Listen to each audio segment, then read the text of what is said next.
Good evening, Xavier basketball fans. It's a RaGing X Report, and we are on the air here on Tuesday evening, December the 17th, almost near the end of the non-conference schedule, ready to get into the Big East, but a couple more games before that happens. Musketeers standing at 9-2 after a tough loss at Wake Forest in the Skip Prosser Classic.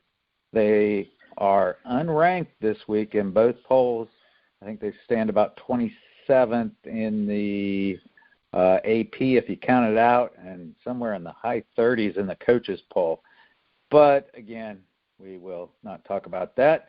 But let me bring in our super analyst, Bill Gabriel. Bill, how you doing this evening? I'm doing great. How are you tonight, Jim? Pretty good here in the middle of this holiday season. All right, let's get right to it. Saturday afternoon, Wake Forest 80, the Musketeers 78. Disappointing loss. What went right? What went wrong? I thought the thing that went right, I guess, was that Paul Scruggs brought his A game. Had he not brought his A game, it could have been really ugly. He was trying to will the Muskies back in that one, and he played great with his, I believe it was a 30-point performance. 30 points for Paul Scruggs. I think that was a career high for him. So that was the plus for the Muskies. That was their, they had the intensity the second half they needed. If they had it the whole game, they would have probably came out victorious, but just not enough guys contributing to the cause. I think the foul trouble where I think that what got them in the first half. Man, Tyreek was limited. I think Najee had to come out when he picked up 2, and they had a lineup on the floor that wasn't what I would assume Steele would want in the moment, and I think that's when Wake Forest went on a 9-0, opened up that 9-point lead at the end of the second half, or at the end of the first half when they went on that run to get up and close out the half 39-30, and that was too much for them to overcome. I'm looking at stats here. I'll read you some game stats. Xavier from field goal 40%, 3-point 27%, free throws 66.7%. That's been kind of consistent, which isn't horrible, but it's, I think, a little lower. I've always thought you can shoot 75% or above. And then just compare this to Wake Forest stats. Them, field goal 47, 3-point 43. And again, here's where I think the key was free throws. They shot about 78%. So yeah. Xavier missed 9 free throws and lost the game by 2 points. That right there, and I think that's been a problem all season. It's weird that 66.7% seems to come up almost every game. That's about what they're shooting. And I think to be a good team, you can't do that. I agree. Their free throw shooting is suspect. And then, you throw into that shooting performance from the floor. But if you really look at that 40%, they had, Tyreek Jones was 2 for 10, and all the freshmen combined were 1 for 10 from the floor. So that's 3 for 20. So how well was Paul Scruggs playing? How well was Najee playing? I don't think Quentin shot the ball that well. I think he was 2 for 7. So if you throw him into that mix, how well were those three, Najee and Paul Scruggs shooting the ball, and I think Jason Carter was 3 for 6. So he was 50%. The rest of the team, they just did not show up to play. That 40% is buoyed by Paul Scruggs and how well he played. And you hit I think right on the head. Tyreek Jones and Jason Carter missed so many bunnies. In fact, here's just a replay. I think this is where the game, there were several points where it changed. But with 2:02 left in the first half, Wake Forest led 32-30, 2-point lead, 2 minutes left in the half. And as you pointed out, at halftime it was a 9-point.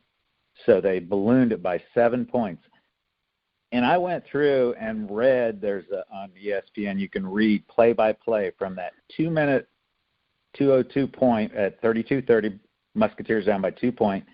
And for Wake Forest, here was what kept coming up. Layup, so-and-so, layup, and so-and-so, free throws. And for Xavier, it said so-and-so missed layup, Jason Carter, Tyreek Jones, a couple of those. And no, I'll take that back. It wasn't Tyreek Jones because he was sitting on the bench. He was out most of that half. Right. Jason Carter, I think Najee maybe missed one or somebody. And then also Najee, I think, went out at that. I think Najee went out at that 2-minute mark that you referred to when he picked up his second foul. And then, and there's the other point. In the last 2 minutes, the other word that was with Xavier most of the time was foul. So they were fouling him, giving him free points at the free throw line, which they were making. Xavier was missing easy drives to the basket, and Wake Forest was getting easy drives to the basket. So that 2 minutes, I think, changed the game. Again, it was a 2-point difference that ballooned to a 9-point difference. A couple other points I'll get your take on. Key was I read a little bit. I caught a little bit of Travis's show last night. He was maybe hurting his foot, his ankle, whatever injury was maybe limiting him a little bit more. And also Travis Steele said, because he didn't play the second half at all, that he just kind of had that look in his eye like he wasn't ready for this environment and this type of game. You have any insight onto that or thoughts? Yeah, actually, I caught that in the coach's show last night as well. And he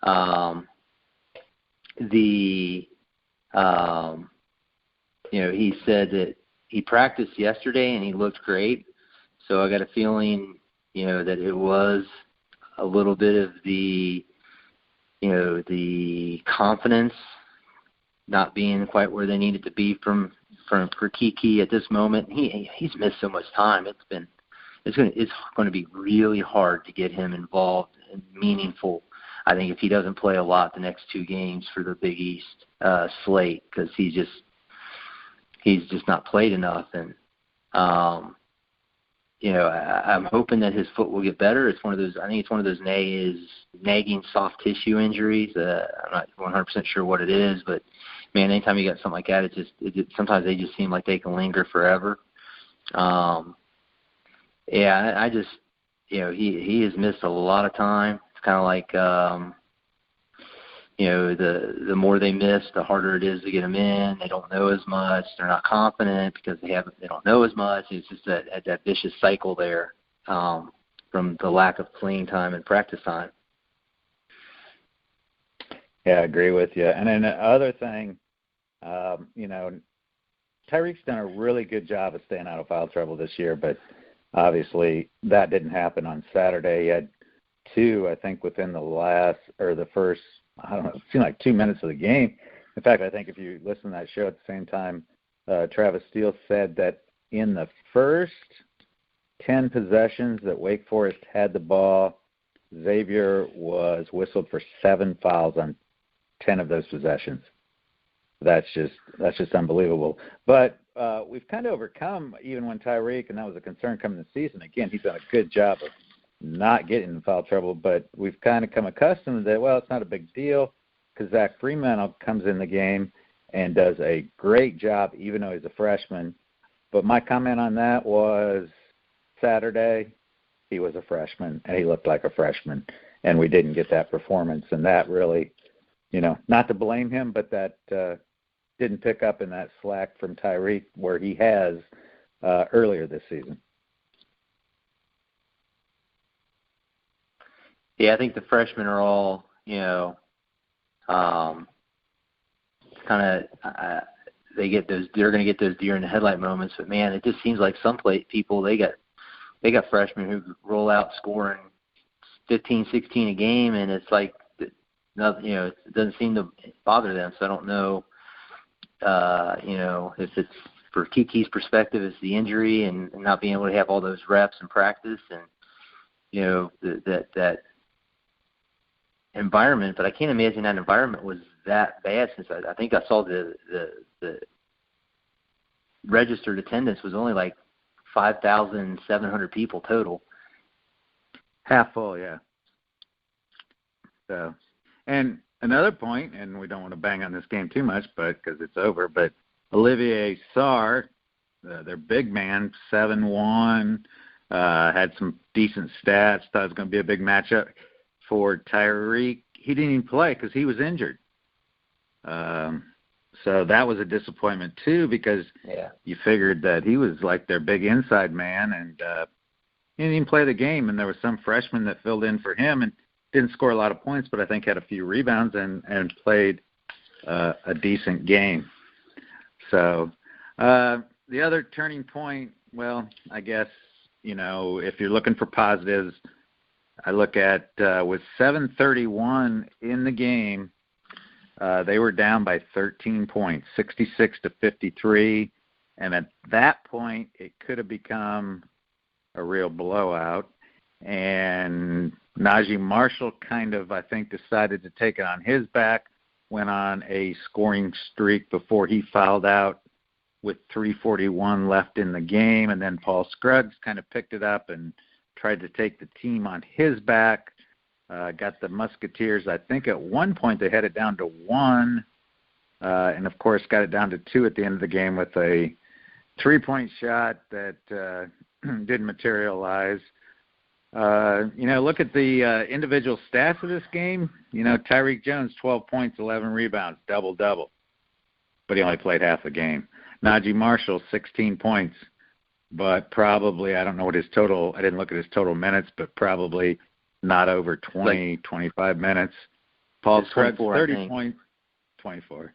Paul Scruggs, 30 points, game high. I mean, you look at those three individual stat lines, you think maybe the Musketeers win the game, and maybe they do, but no, they didn't. So any final thoughts or comments about the Wake Forest game before we put that behind us and move on? They have. I'm hoping this isn't the case, but if they don't play defense, like their rear ends are on fire from the opening tip to the end of the game, they're going to be in trouble on the road and maybe even at home this year with the way they shoot the basketball. Well, and I guess my final thought is the point was that we talked about this team's got to play good defense, and really, especially during that first half, they didn't play great defense. Just too many easy layups, easy drives to the basket, and so maybe lesson learned. You got to bring it every day, no matter who your opponent is, especially when you're playing on the road. You gotta feel like everything's against you. And here's a stat we'll leave it with. They say Travis Steele's put this big emphasis on kills. The 3 stops in a row, 7 kills, 98% chance you'll win. Well, Saturday they had 6 kills, and of course they did not win. All right, let's move on to tomorrow night. Musketeers return home to the Cintas Center. Last time in the calendar year of 2019 that we'll get to see the Musketeers at home, and they play the Western Carolina Catamounts from the Southern Conference, currently 7-2. What do we look for from the Catamounts? Wow. First thing I guess we get to look forward to is the return of a Prosser to the Xavier community, the son of Skip Prosser, the head coach for Western Carolina, Mark Prosser. So that puts, and that's why they were included in this, as we mentioned in the last episode. The Catamounts are currently on a 5-game win streak and have the current SoCon Player of the Week on their roster, a young man by the name of Carlos Dotson, a 6'7" forward who has yet to shoot a three-pointer this year. So he's doing all his damage in and around the basket. He averages 14.1 points a game for the Catamounts. Their main player is 6'1" guard Mason Faulkner. He's also been the SoCon Player of the Week, and he's averaging just about 20 points a game, shooting almost 38% from the three-point line. So they're led by two quality players, and then they seem to be the guys who do most of the damage for the Catamounts. And then they ring three guys around the perimeter who all shoot over 30% from three and averaging anywhere from 10 to just under 8 or just over 8 points a game. So they're playing that space the floor and let their 6'7" forward work underneath approach. And from what Coach Steele said in the broadcast last night, they will shoot a lot of threes. Yeah, I think you've hit it on the head there. 7-2, and last season they ended the season 7-25. So they've already tied their win total from last year early in the season. Also, I don't know if you picked up Mason Faulkner, their leading scorer. He's an NKU transfer. Did you see that? He played 2 years. I'm saying something about that. Yes. Yeah, he played 2 years with the Norse and actually sat out last season. So this is his first year with the Catamounts, and he's their leading scorer and can light it up.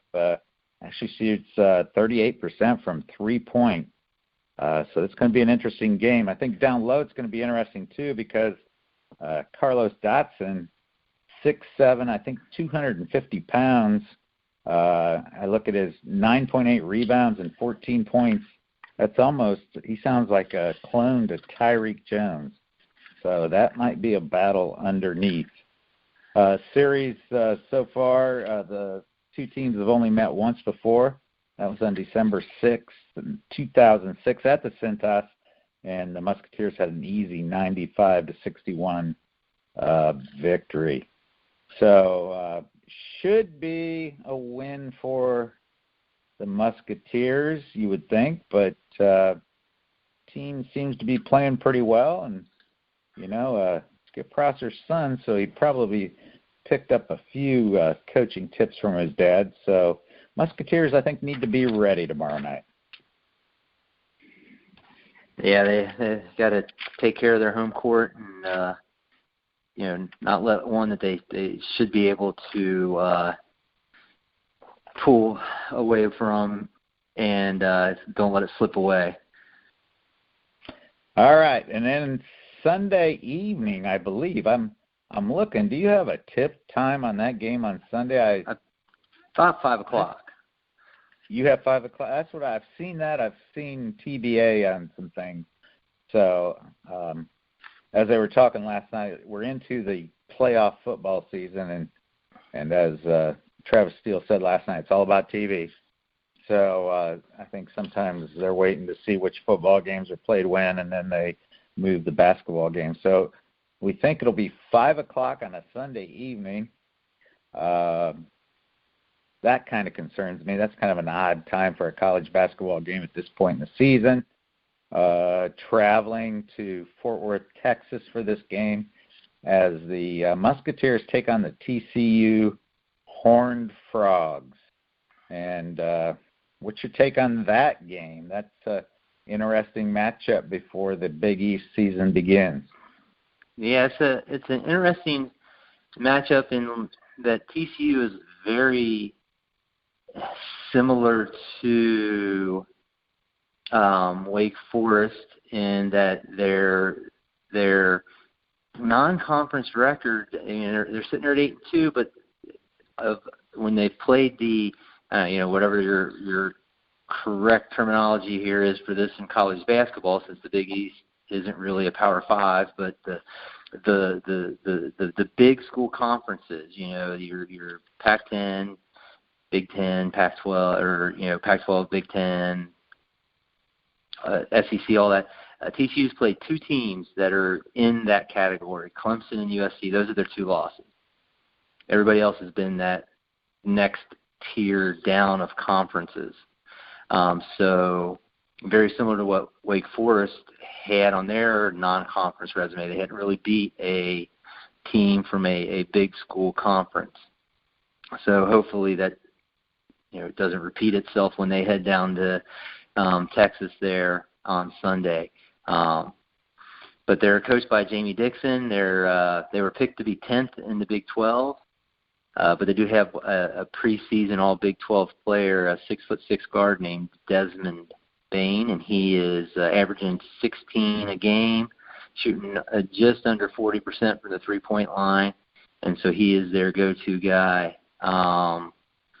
And pretty much they're all around that same kind of height, except for their center, who actually is 6'11". His name's Kevin Samuel. He's averaging about 11.5 a game, so it'd be a good big body for Tyreek to go up against in the paint. And but that's a tough team to get a read on how good they really are going to be. The conference doesn't seem too high on them. They haven't really beat anyone, but once again, you're going to their place, and that could be a difficult environment.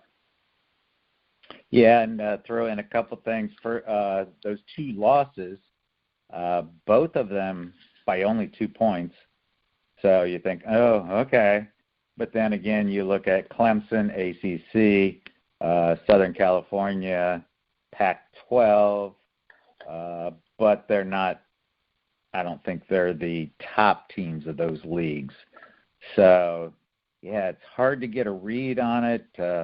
Last year, TCU was 23-14, pretty decent record, but they were 7-12 or 7-11 in the Big 12, which is a fairly well-regarded basketball league with the members they have. Yeah, and this Desmond Bain, I believe his name, he's actually from Richmond, Indiana, not too far down the road, up kind of across the border there from Oxford, Ohio into Indiana. So kind of a local guy. At first I thought, well, they're playing this game so he gets no, they're playing it in Texas, so this isn't a home game for him. Jamie Dixon, yeah, we kind of became familiar with him. I remember we went to Milwaukee. I don't remember what year it was, but I think he was coaching Pittsburgh when the Musketeers knocked off the Panthers up there to go to the Sweet 16, if you remember that. So well-regarded coach. In fact, he's been there 3 years. This is his 4th season. And first year he was there, I didn't remember this, but TCU won the NIT his first year at TCU. Second year they actually made it to the NCAA tournament last year. Again, they were in the NIT, but made it to the Final Four of the NIT. So, yeah, this is a tough one to predict. Again, tough road trip. It's quite a distance down in Texas. You got school's out of session, so the guys are there kind of by themselves on campus. They could pull together. Just a lot of different factors. This is going to be a hard one to pick. I don't know how this could go any one of many ways. I think for the Musketeers, I think this is an important game for them. So, any final thoughts before we allude to this? Why this is really an important game, but you want to make a pick on this game? What's your gut feel?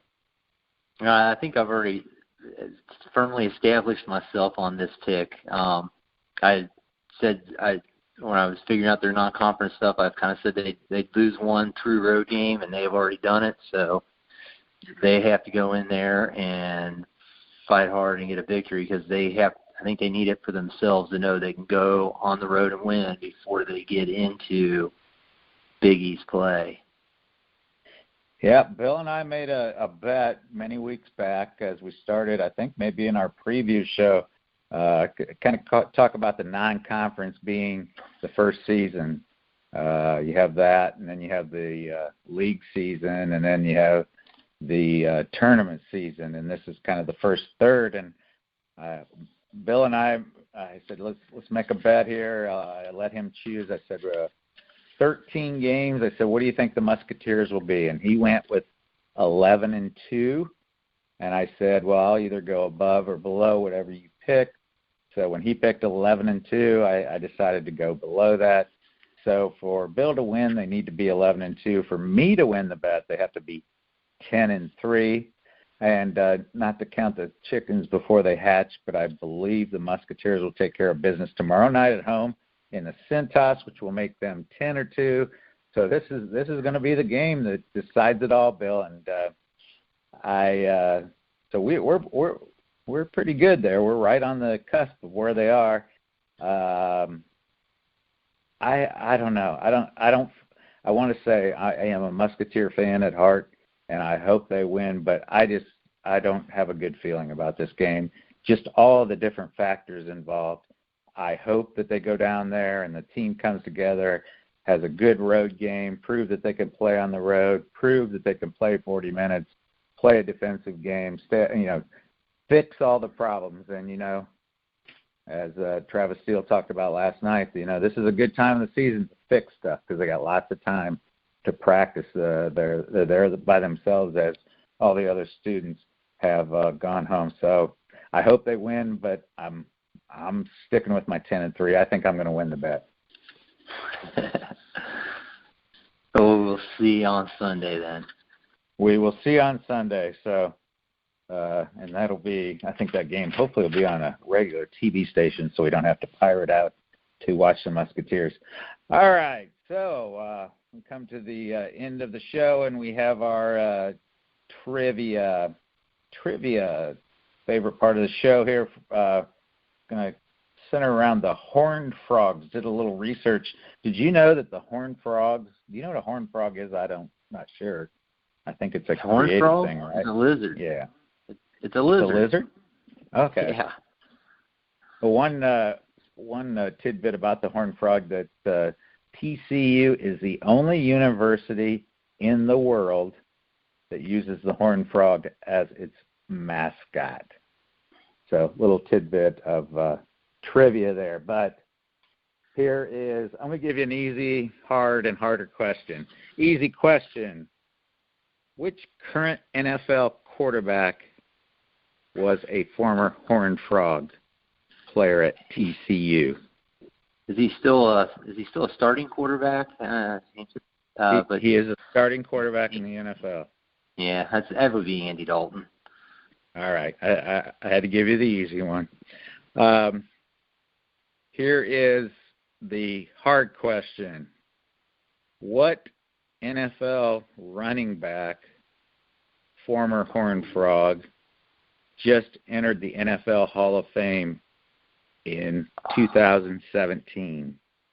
That is,